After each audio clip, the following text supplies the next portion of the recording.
निवास स्थले करिबु नाहिति सखी जन मान हास तेबेल तोर सार्थक होइब करिले सावित्री व्रत ओ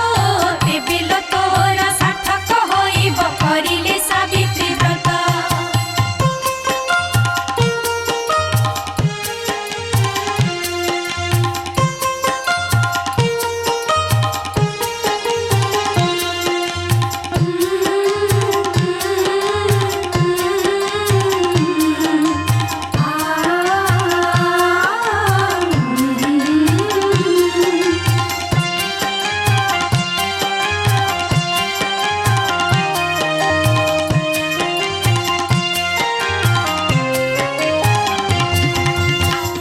परिष्कृत थाई निज गृह रखिथिबु परिष्कार